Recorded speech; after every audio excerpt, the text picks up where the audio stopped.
Recién comentábamos que no sé si han visto tantos profesores de educación física juntos alguna vez en su vida. Bueno, nunca. Bueno, creo que, nosotros tampoco. Estamos muy emocionados por tener a tantos compañeros y compañeras acá en este segundo congreso. Y un poco contarles con respecto a lo que es la temática de esta mesa, que es diseños urbanos que invitan a moverse. Tiene que ver con el espacio. Los profesores de educación física tenemos una sensibilidad muy especial con respecto al espacio. Con respecto a espacio, movimiento y tiempo, son tres columnas vertebrales de nuestra formación y de nuestra cotidianeidad.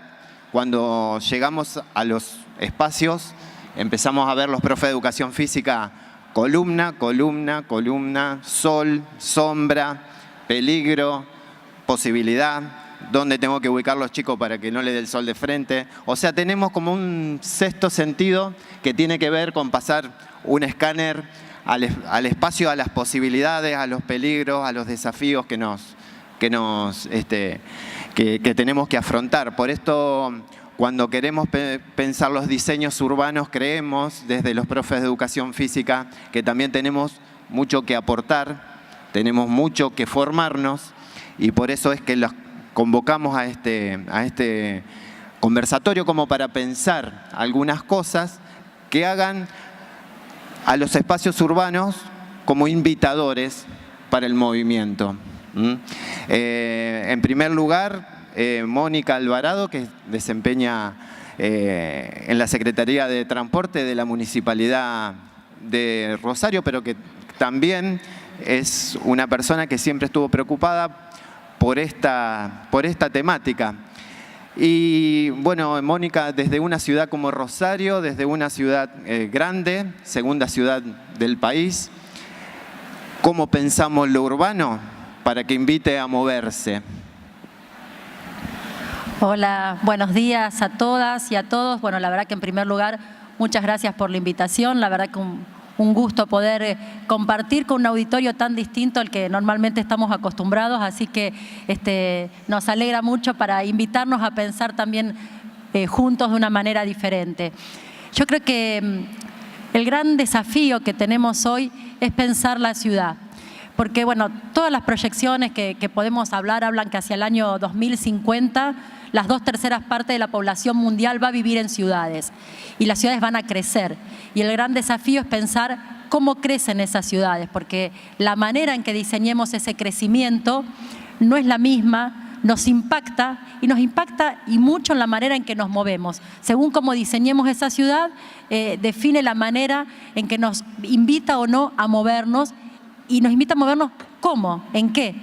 Entonces, nosotros creemos que ese es el gran desafío, pensar en un diseño de ciudades a escala humana. ¿Esto qué quiere decir? Lo que parece obvio, que tenemos que pensar a las ciudades en función de las personas.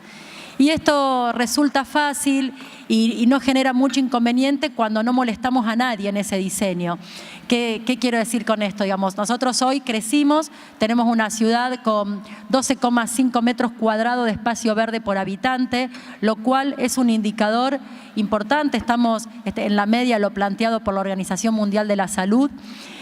Pero a veces cuando pensamos en la calle nos cuesta pensar en esto, porque nosotros creemos que la calle es el espacio público por excelencia, es el espacio en el que todos somos iguales, como todo espacio público, todos tenemos que tener las mismas oportunidades y tenemos que generar una distribución equitativa de ese espacio público.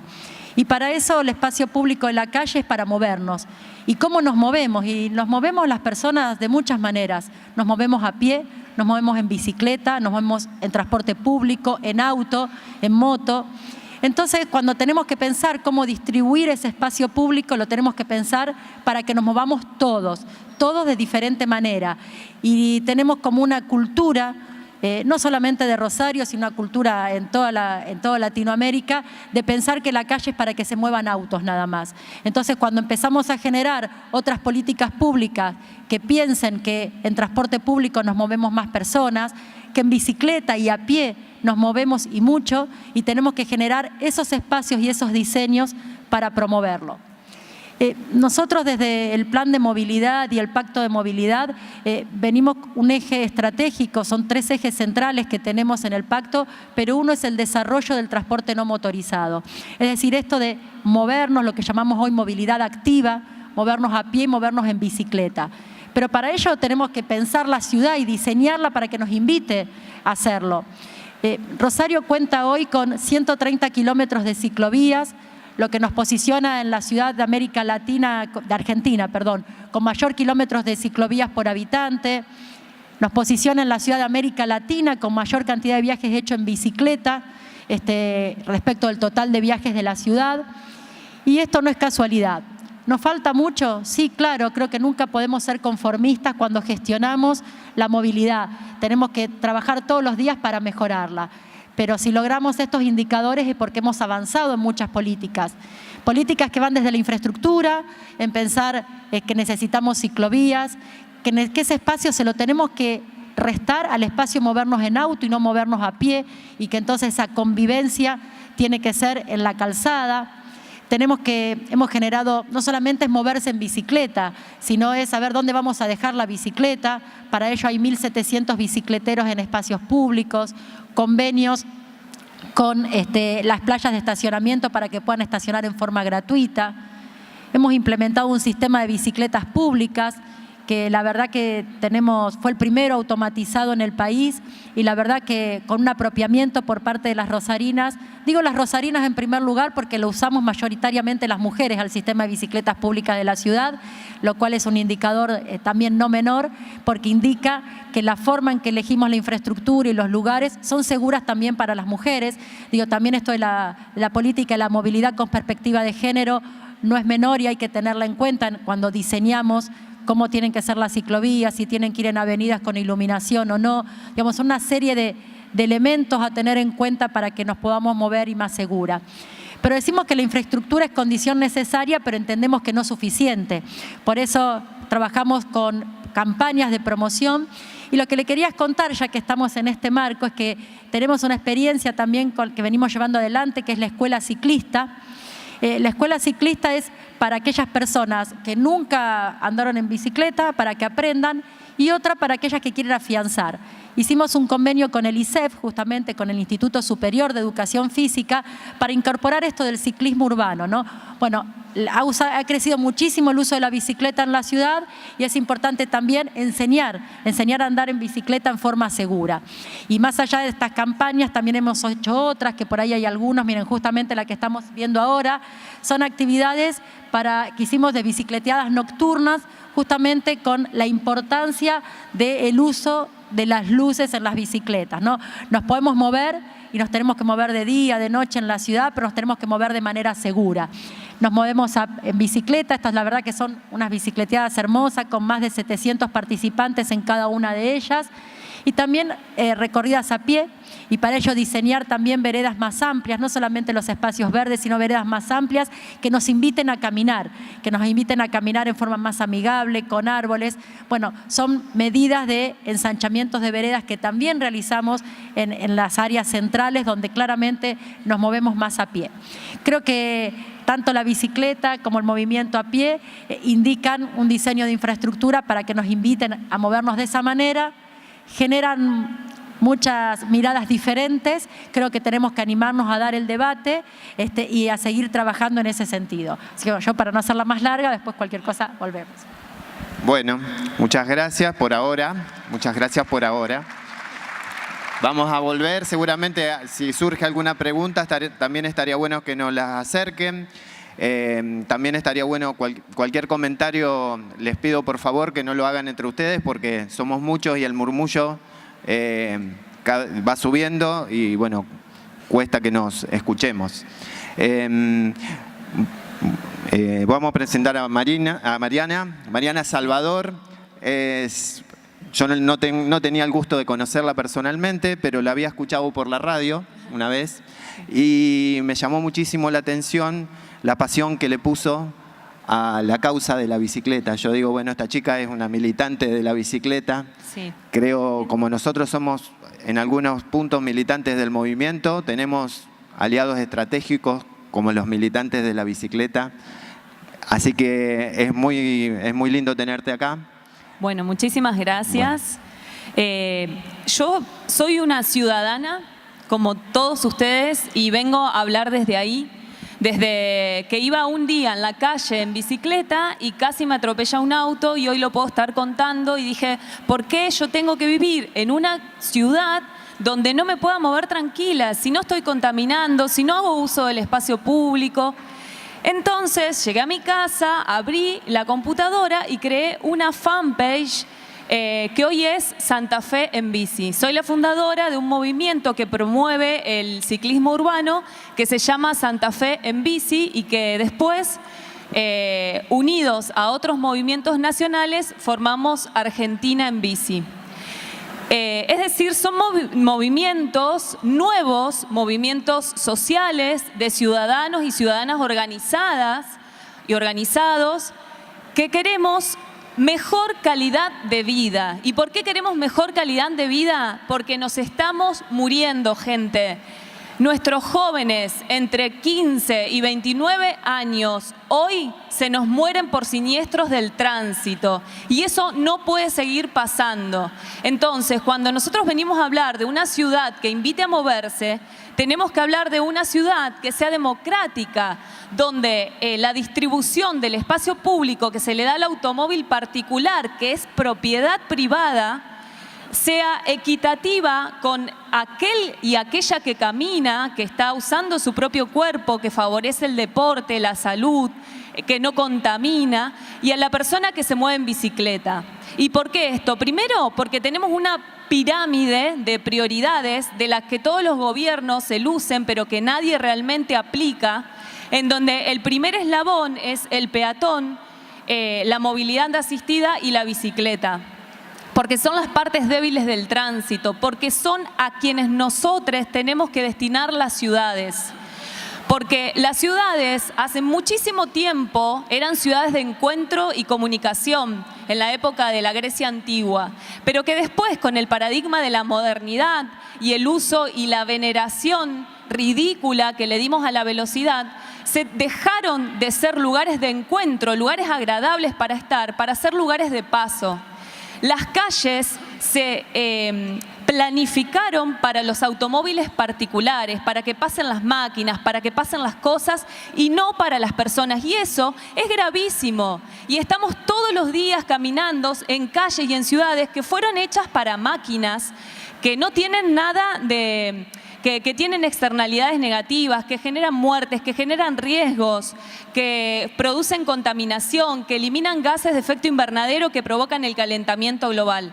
Entonces, a nosotros como ciudadanos tenemos que tener una participación activa en poder diseñar nuestras ciudades de forma mucho más humana. Así que bueno, eso vengo a hablar como ciudadana, que tengo un gran compromiso social. Muchas gracias. Por ahora, también, muchas gracias por ahora. Y Andrés Bortagaray también es arquitecto de la Facultad de Diseño y Urbanismo de la UBA, de Buenos Aires, de Capital. Y en esto de los diseños urbanos, nosotros cuando vamos a Capital un poco nos abruma semejante ciudad y pensamos, bueno, ¿en qué medida invita esa tremenda ciudad a moverse?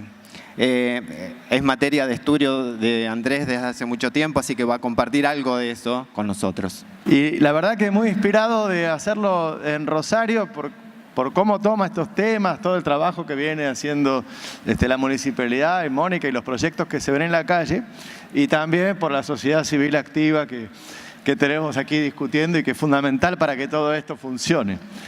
La verdad es que, claro, cuando dice espacios que invitan a moverse, la pregunta es ¿moverse cómo? ¿No? Como decía Mónica, es totalmente distinto si uno prioriza una ciudad para moverse en auto que si uno prioriza una ciudad para moverse también y sobre todo a pie, en bicicleta y en transporte público. Es otro diseño, es otro ancho de calles, es otro radio de curvas, es otra relación con el espacio público y con los edificios que están, ¿no?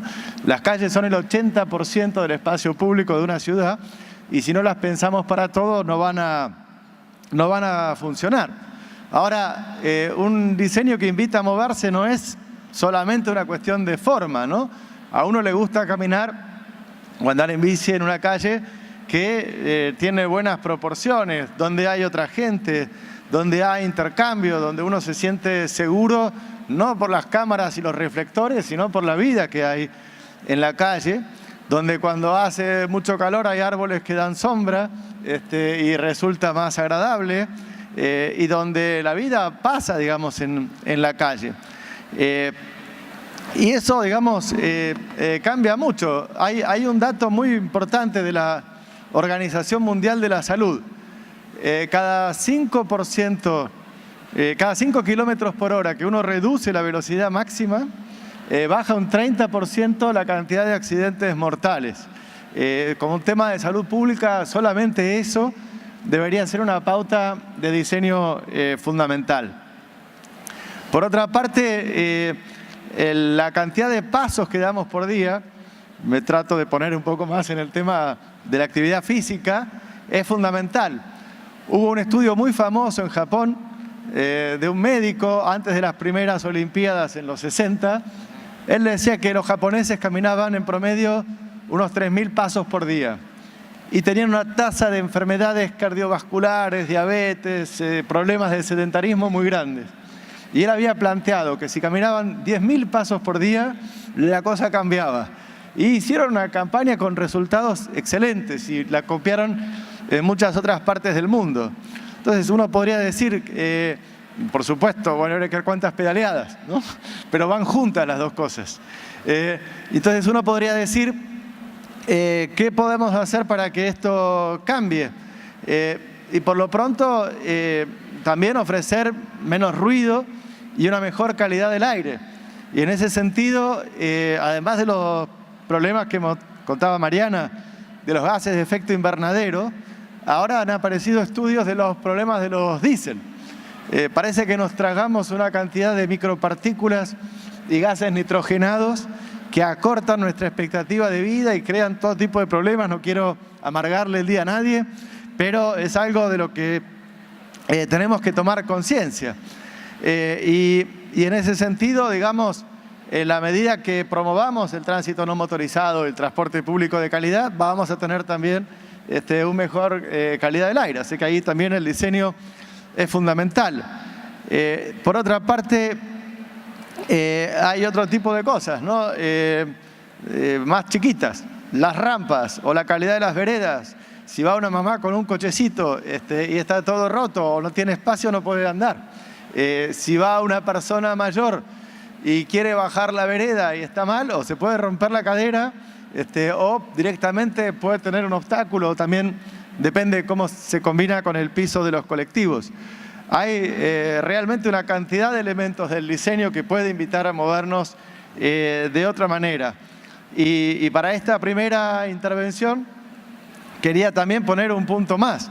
Del punto de vista de los recursos públicos, de los que hoy hablamos tanto en todo el país, por las cuestiones fiscales y tanto los presupuestos familiares como los presupuestos públicos, si hay algo que hace sentido es poder movernos mejor a pie y en bicicleta, digamos. No hay que pagar una tarifa para eso, rinde más y combinado con el transporte público realmente produce un espacio público mucho más democrático. Creo que, digamos, si lo podemos plantear bien, hay una causa pública común para pelear y cambiar la forma de movernos en la ciudad. Muchísimas gracias también, Andrés, por ahora, siempre por ahora.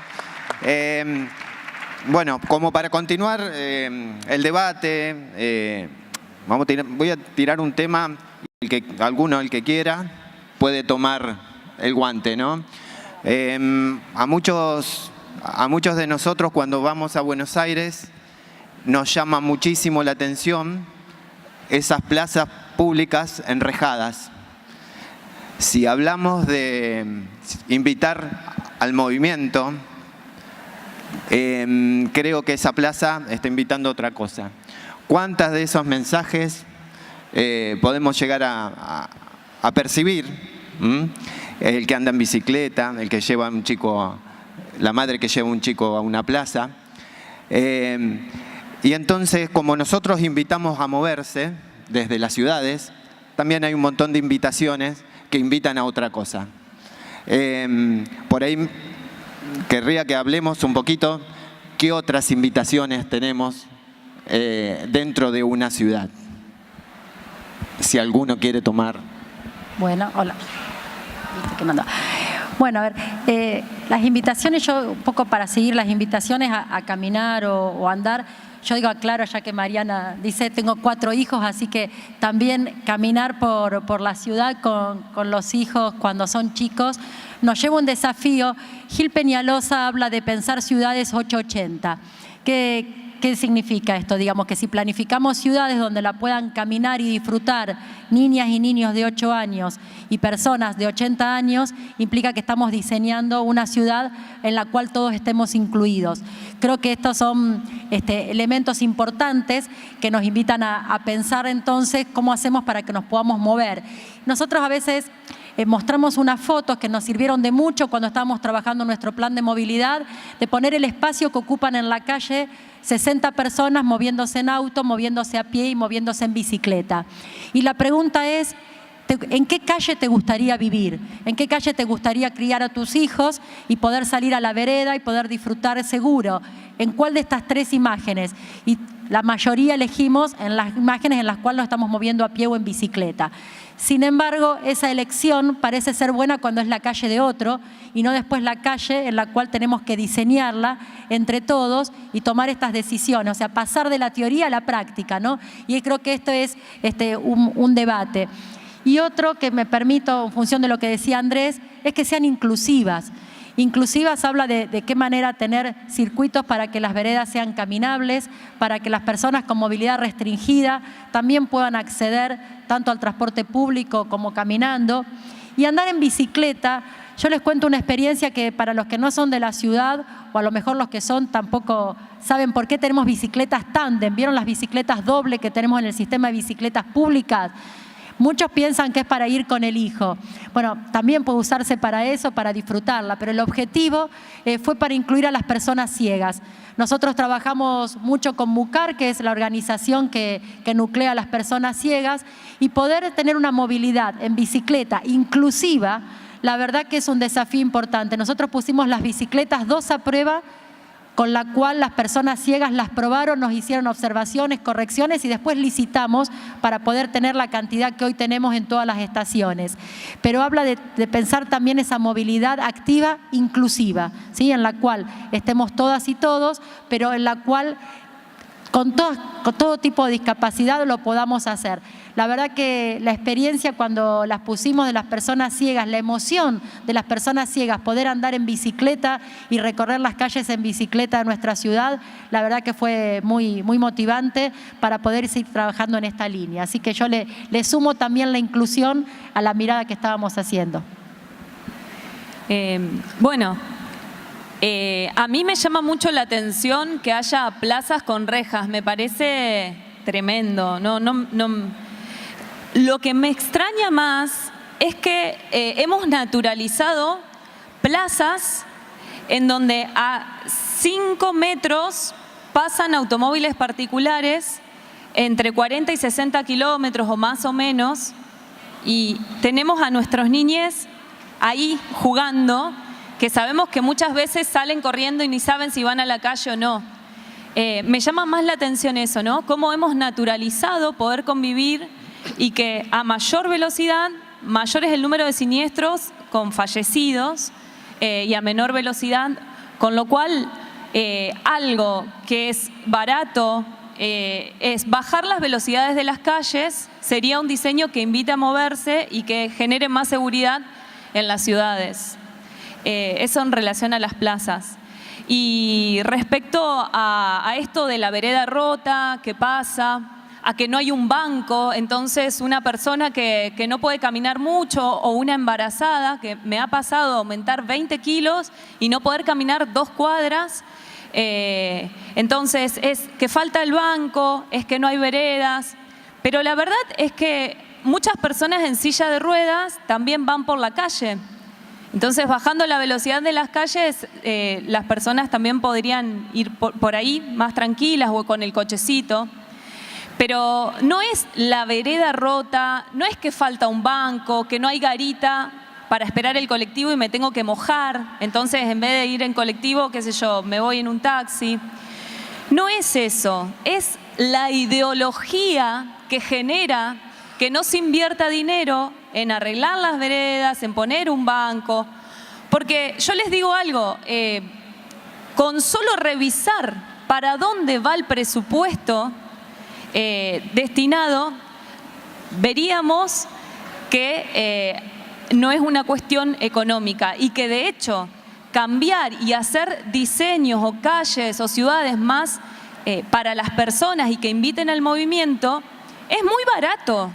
Es muy barato y a veces ni siquiera incluye una gran infraestructura o ni siquiera influye una infraestructura. A una cuadra de mi casa va un verdulero en una camioneta y cuando se para hay un montón de señoras que pasan a su alrededor. Con eso solo, los autos que suelen pasar muy rápido van recontra despacio. Es decir, que cualquier cosa que pueda intervenir en la calle ya ayudaría. El tema es por qué no lo hacemos. Y ahí me parece que es necesario indagar y que tenemos que seguir pensando. También creo que cuando uno habla de rejas, tanto en plazas como en edificios nuevos que se construyen, con unas rejas perimetrales que impiden todo contacto, digamos, con la calle, está resignando de alguna manera una sociedad más integrada.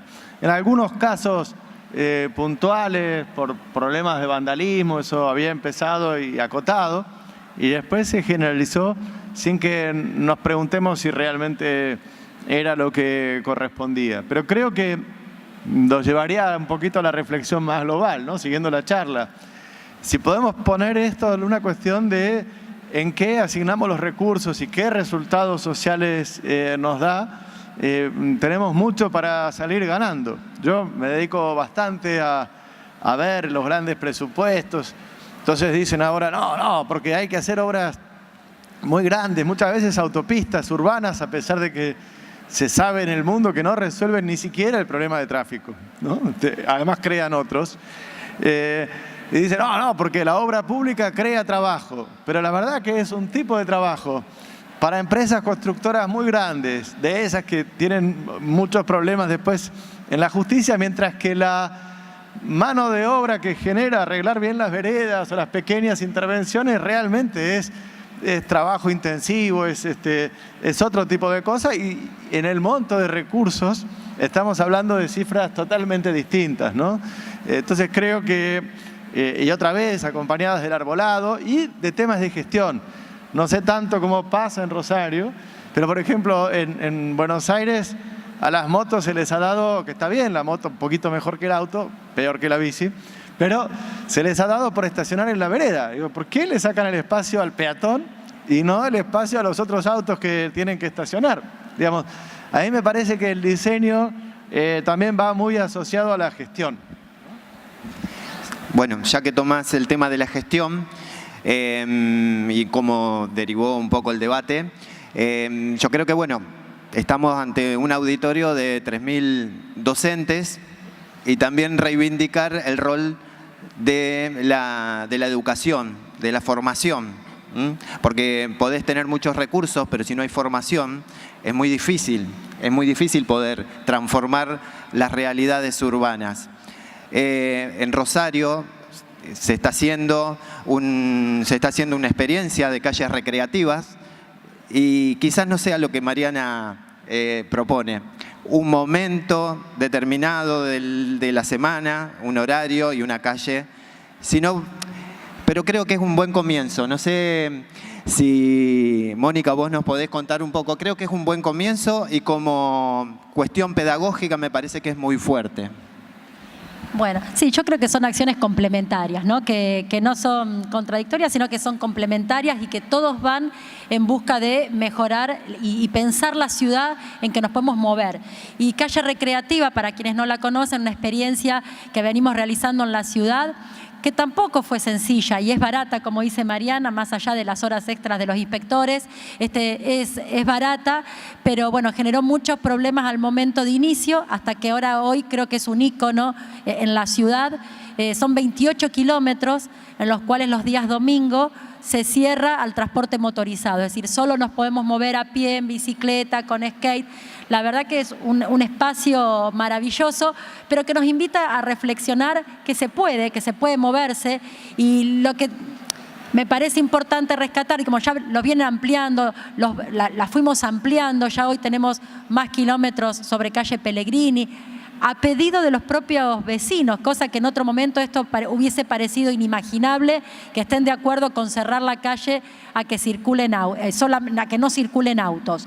Y yo creo que calle recreativa en Boulevard Oroño es maravilloso poderlo compartir, pero no es solamente Boulevard Oroño los días domingo. Yo le digo, todos los días, si nosotros vamos a partir de las 6 de la tarde, ¿cómo invita también la calle a movernos por el espacio público, por el Cantero, ir hacia los parques, que son parques públicos, que no están enrejados, que ponemos bancos para que nos podamos sentar, que hay bebederos al lado de las estaciones de bicicletas públicas que hacen a que también te inviten a poder caminar y andar en bicicleta? Creo que yo simplemente les cuento un dato para que complementa, ¿no?, que fue el provocador. En calle Boulevard Oroño nuestro, un día de semana a las 6 de la tarde, somos más los que nos movemos a pie que los que nos movemos en auto. Contado con datos estadísticos. Vamos y contamos por hora y hay más personas moviéndonos a pie. Entonces, calle recreativa creo que es un disparador. Igual que las bicicletas públicas. Son disparadores para invitarnos a pensar que nos podemos mover. Con las bicicletas públicas, para pensar que lo usamos como primera experiencia, pero después tenemos que tener nuestra propia bicicleta. Y calle recreativa es invitarnos a pensar que nos podemos mover a pie, pero no solamente como un espacio recreativo, que es importante, sino también como una posibilidad de movernos para ir a trabajar, para ir a estudiar. Si uno planificamos las ciudades con distintos usos de suelo, que las escuelas estén cerca, que hayan centros comerciales, para lo cual tiene que haber una política pública de descentralización desde lo administrativo, desde lo educativo, desde la salud, que tengamos centros de salud en los barrios, hace que podamos ir a esos lugares a pie o en bicicleta. Son todas acciones desde la planificación que hacen que la movilidad no tenga que ser obligada hacia ir todos al centro para comprar, para estudiar. Bueno, creo que también parte a pensar esto. Y bueno, a los que no lo conocen y no son de Rosario, si se pueden quedar el domingo, pueden ir a ver la experiencia de calle recreativa, y si no, hoy a la tarde también pueden ir a Boulevard Oroño y compartir un hermoso momento para caminar. Doy fe de que lo que ha logrado Rosario con muchas cosas y con calle recreativa es mágico, realmente. Yo no podía creer lo que era, y Santa Fe copió calle recreativa y nos está costando bastante. Y si hay algo que destaco de calle recreativa es sacarnos, porque estamos chipeados y eso hay que reconocerlo, y creemos que la calle es para el auto y que la calle puede ser para otras cosas. Entonces nosotros jugamos con esto de calles para jugar, calles para tomar mate, calles para darle otros usos a la calle, y eso es fabuloso. Me imagino que como profesores y profesoras de educación física debe ser difícil dar clases también en instituciones como las escuelas, que son pioneras en lo que es disciplinamiento del cuerpo, donde se obliga a los alumnos y a las alumnas a estar sentados por muchísimo tiempo, y donde también se trabaja con la competencia, que es un como eslabón de este sistema capitalista basado en la lógica de consumo masivo, que prioriza y venera la velocidad como un factor, y que precisamente hace dependernos del auto. Por eso también esto es un llamado a prestar atención a las pequeñas prácticas cotidianas que impiden que nos movamos. Estuvo por mucho tiempo desprestigiado el hecho de que ir caminando al trabajo, ir en bicicleta, era cuestión de, vos tenés tiempo, o nada, vos sos estudiante, yo tengo que cumplir con un horario de trabajo. Y todo tiene que ver con este sistema basado en la lógica de consumo masivo que nos quiere hacer creer que somos un eslabón de la cadena productiva y se han descuidado, incluso en las ciudades, otras funciones como son las recreativas, las educativas, las de custodia, que nos pertenecen fundamentalmente a las mujeres como madres.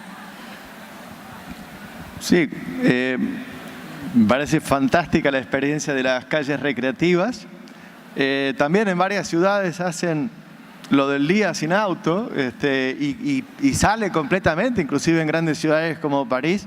Y yo creo que todas esas cosas que empiezan por algo temporal van cambiando el hábito y van mostrando que se puede ver la ciudad de otra manera y además, mientras tanto, mejoran la calidad de vida, ¿no? Creo que también hay otro punto importante que es, a veces se habla mucho de las horas de clase, ¿no? Y cuántas hay, cómo son los resultados educativos, etcétera, incluyendo las de educación física. Ahora, ¿qué pasa si uno puede de alguna manera o de otra considerar como horas de clase el trayecto a la escuela, ¿no? Y todos los estímulos que se tienen ahí se incorporan.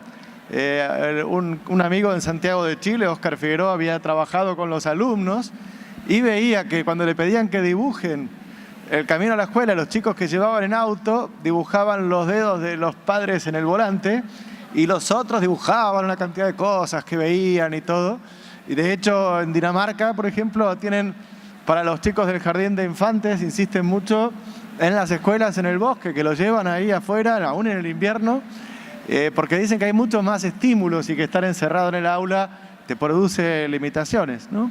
Y un último comentario que querría hacer es que además de todas las consideraciones que estamos haciendo, hoy en el mundo está planteada una transición energética por la que los autos van a dejar de ser a combustibles fósiles y van a pasar a ser eléctricos, lo cual resuelve un problema y mantiene otro, ¿no? Resuelve un problema de emisiones, pero mantiene la congestión. A veces hablan de autos menos privados, que se comparten más, pero por problemas ambientales y de salud, estamos, digamos, con un modelo de un siglo que se está acabando y que creo que eso también da una oportunidad desde nuestras ciudades que han sido innovadoras en muchas cosas. Y nosotros nos quejamos, pero cuando vienen amigos de Santiago, de San Pablo, de otros lados, a Buenos Aires o a Rosario, dicen que son ciudades caminables, ¿no? Por lo menos una buena parte. Pero creo que también tenemos ahí un desafío muy grande. Bueno, vamos a ir cerrando por cuestiones, por ahora también, porque seguramente en todos los profesores y profesoras va a quedar el contacto.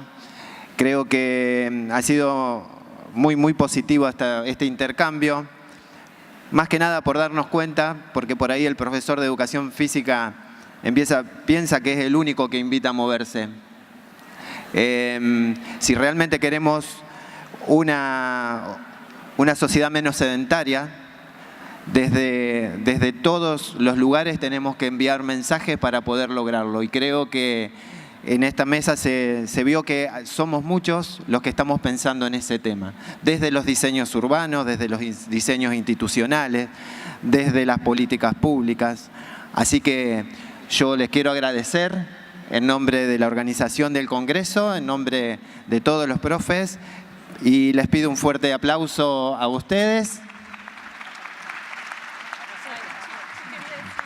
No, sí. Y dejamos una ronda también para que cada uno pueda hacer su cierre, por ahora. Bueno, a algunas personas que estaban adelante tuve la posibilidad de repartirle algunas de estas tarjetitas, a otras no, pero hay acá, y que tiene que ver con relatos subidos por ciudadanas en un 99,9%, de lo que nos sucede a las mujeres y principalmente a las identidades disidentes al momento de movernos de un lugar a otro en nuestras ciudades. Los quería invitar, quienes tienen redes sociales, a ingresar a lo que se llama Mapa Interactivo del Acoso y del Abuso. Porque en esto de ciudades que invitan al movimiento para las mujeres, identidades disidentes principalmente, una de las cuestiones fundamentales que nos impiden movernos y movernos de forma segura es las violencias que nos atraviesan, principalmente la violencia de género, con un sistemático y constante acosos y abusos, pero también la violencia vial por cuestiones de género y las violencias de origen delictivo que también afectan principalmente al género. Y estos son relatos donde hablan de lo que nos pasa en las calles, en el transporte público, como primeros lugares donde se producen los acosos y abusos. Entonces, también para hablar de ciudades que invitan al movimiento, tenemos que poner a las mujeres a ocupar lugares en donde se tomen las decisiones. Hay estadísticas que demuestran que las mujeres somos las que más usamos el transporte público, pero nunca se nos ha preguntado, por lo menos en mi ciudad, cuáles eran esos recorridos, qué nos hace sentir más seguras. Y muchas veces vemos limitado nuestro acceso a derechos fundamentales. No solo nos privamos de ir al cine, de hacer actividades recreativas y culturales, sino que nos afecta cuando vamos a trabajar, cuando vamos a estudiar, en la misma facultad, esta circunstancia. Entonces, pensar la ciudad para todos y todas, teniendo en cuenta qué dice una señora, un adulto mayor, qué dice un niño, una niña, y qué decimos las mujeres y qué nos pasa, es fundamental para hacer ciudades para las personas. Así que los invito a entrar a esta herramienta que puede reproducirse en otras ciudades y muchísimas gracias. Bueno, siguiendo para no dejar de lado, la verdad que lo que decía Mariana, la posibilidad de movernos, y lo decíamos antes, la movilidad con perspectiva de género, contarles, y siendo en esta línea, que no naturalicemos los acosos, que hagamos la denuncia. Nosotros estamos con una campaña, si me pasa a mí, nos pasa a todas, con lo cual pueden llamar por teléfono. La hacemos en el transporte público porque en la relación con las organizaciones de mujeres de la ciudad y el uso del transporte público venimos trabajando en este sentido. Y algún granito de arena sé que hemos aportado porque antes de venir subía y leía la noticia de que, bueno, hace un rato una persona que acosó a una mujer arriba del transporte público, el chofer cerró el colectivo y la persona quedó en la comisaría. Creo que estas son las acciones que tenemos que aprender, que aportando cada uno nuestro granito de arena, generando desde el Estado las herramientas que permitan visibilizar lo que no tiene que suceder para que no suceda más. Me parece que eso es importante. Así que bueno, me parecía importante también acompañar esta mirada de Mariana, acompañar y que reflexionemos sobre la siniestralidad.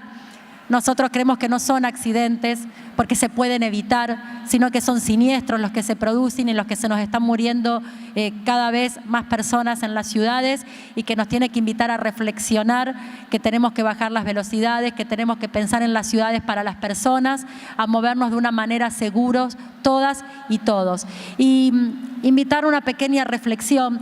Eduardo Amar habla de la religancia, de esto de religar, ¿no?, las comunicaciones y pensar en los tiempos de viaje, dejar de pensar que perdemos el tiempo en el tiempo de viaje, sino que ese tiempo lo podemos aprovechar de muchas maneras. Decía Andrés, en los viajes a la escuela, pero podemos aprovechar atando lazos sociales, y eso tiene que ver con empezar a atar los lazos culturales y sociales y no pensar que perdemos el tiempo cuando nos movemos, sino que depende cómo nos movemos, cómo podemos aprovechar ese tiempo. Así que gracias a todas por escucharnos y a todos, y muchas gracias por la invitación. Gracias. Bueno, yo también quería cerrar con algunos comentarios sobre la perspectiva de género, que creo que es fundamental para la movilidad y que además hace que sea mucho más universal la forma de moverse en la ciudad. Por empezar, como los que estudian los viajes durante el día saben que en general las mujeres hacen bastante más viajes que los hombres. Sí.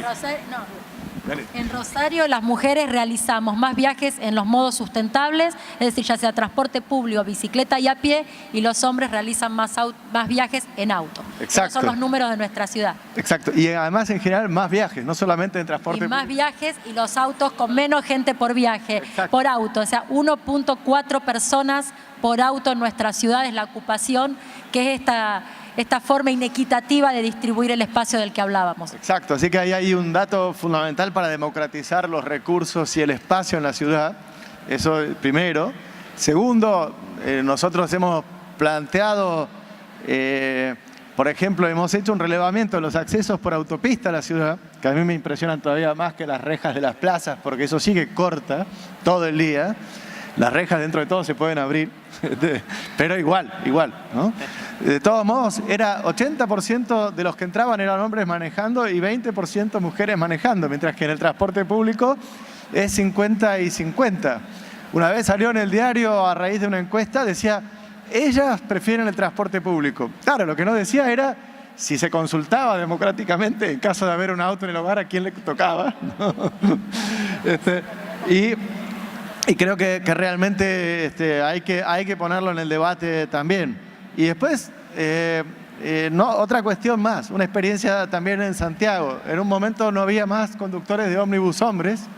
En general, había una percepción negativa de cómo era el servicio de transporte, que no se acercaban a la vereda, que no paraban, que eran medio hostiles, y eso también generaba actitudes por parte de los pasajeros.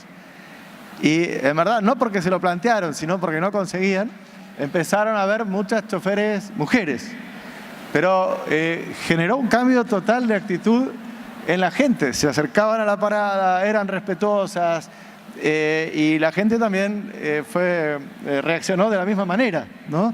O sea que creo que también en esas pequeñas cosas puede cambiar muchísimo, y por supuesto desde la decisión y la planificación. Así que muchas gracias.